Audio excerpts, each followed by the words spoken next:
Assalamualaikum warahmatullahi wabarakatuh. Hai teman-teman, jumpa lagi dengan aku Wiwi, temannya Bu Arum. Teman-teman, hari ini kita akan belajar tema 1, selamatkan makhluk hidup, subtema 2, hewan sahabatku, pembelajaran 5. Teman-teman, jangan lupa like and subscribe channel ini supaya kalian selalu mendapatkan video pembelajaran terbaru.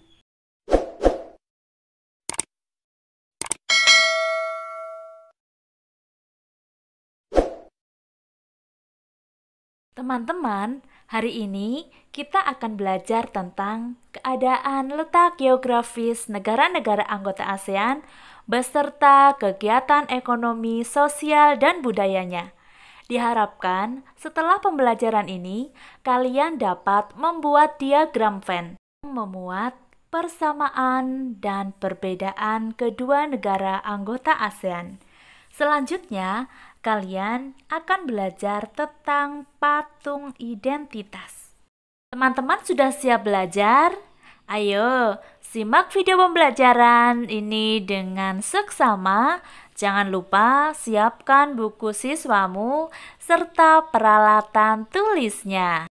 Teman-teman, kondisi geografis yang sama membuat negara ASEAN memiliki persamaan dalam kegiatan ekonomi terkait hasil buminya. Ayo, kita pelajari lebih lanjut. Sumber daya alam yang dimiliki suatu negara tidak hanya digunakan untuk mencukupi kebutuhan negara tersebut. Sumber daya alam suatu negara dapat diperjualbelikan ke negara lain. Keadaan tersebut mendorong terjadinya kerjasama antar negara, termasuk negara-negara anggota ASEAN. Salah satu kerjasama antar anggota ASEAN adalah kegiatan ekspor-impor.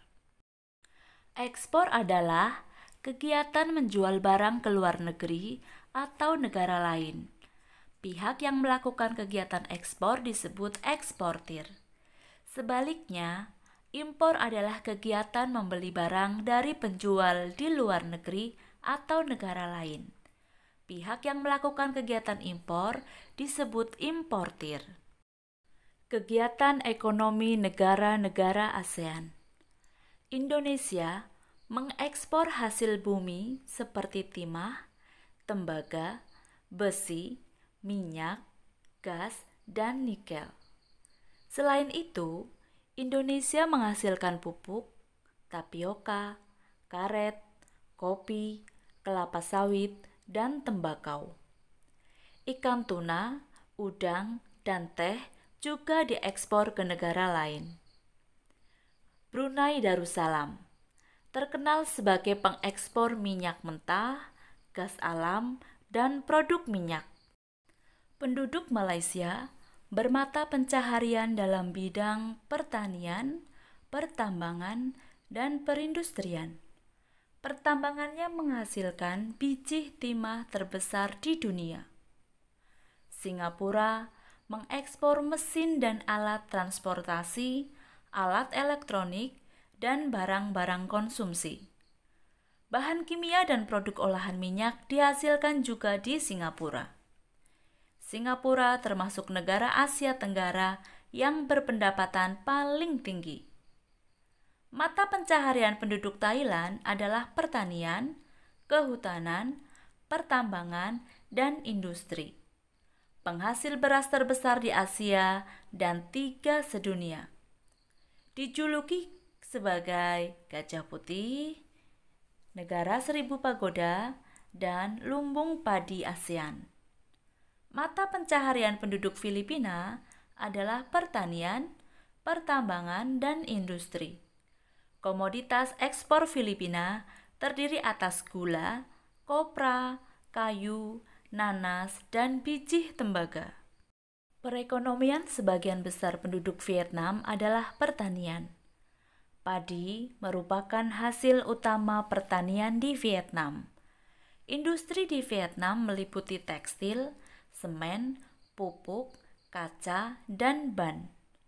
Pertambangan di Vietnam menghasilkan emas, biji besi, timah, gamping, fosfat, tungsten atau wolfram, dan seng.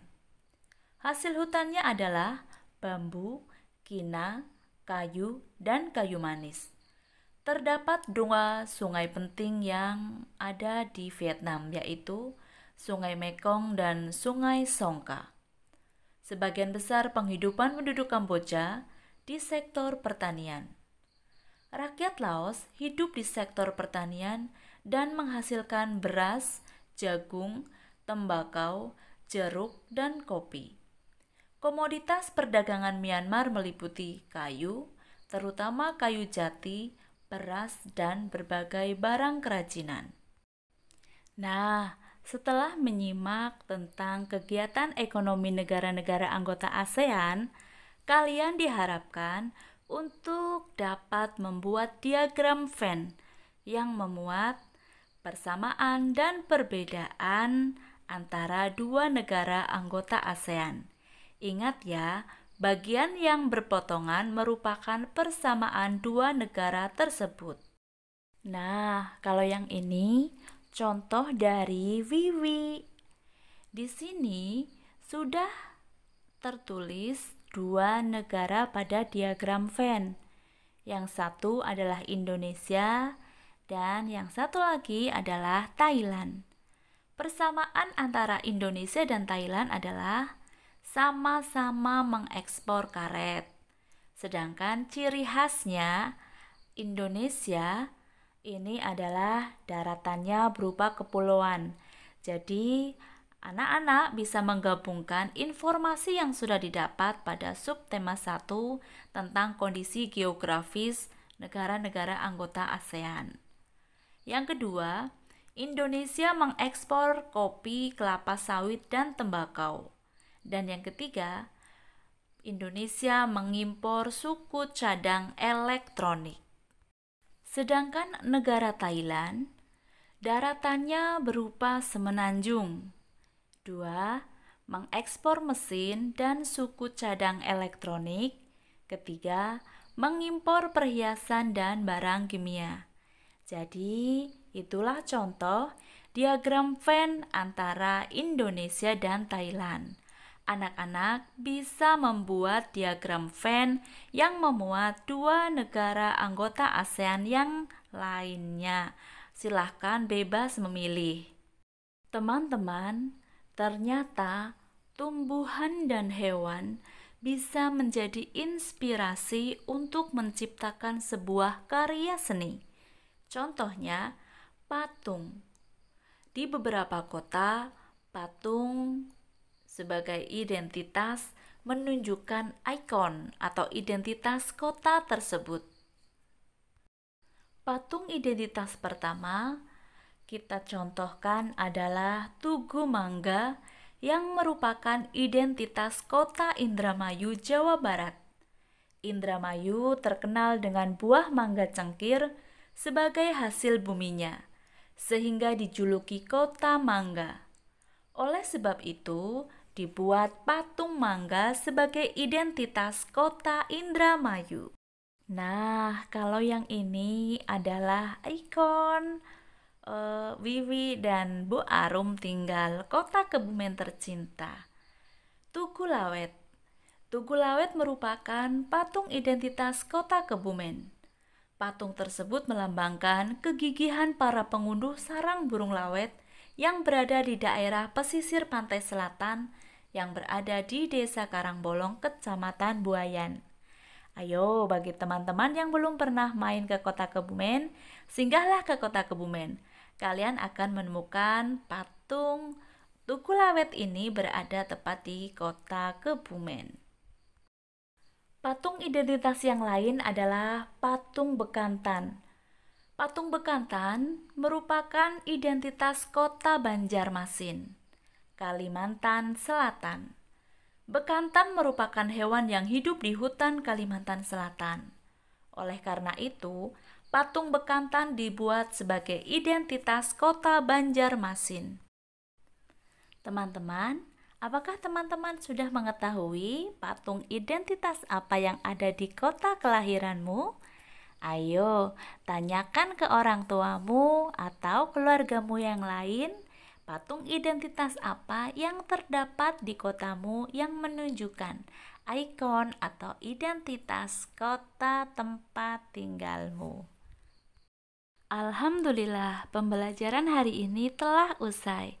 Semoga apa yang kali ini kita pelajari akan bermanfaat untuk kehidupan kalian. Jangan lupa rajinlah beribadah, taat kepada orang tua, dan selalu bersikap sopan santun kepada sesama.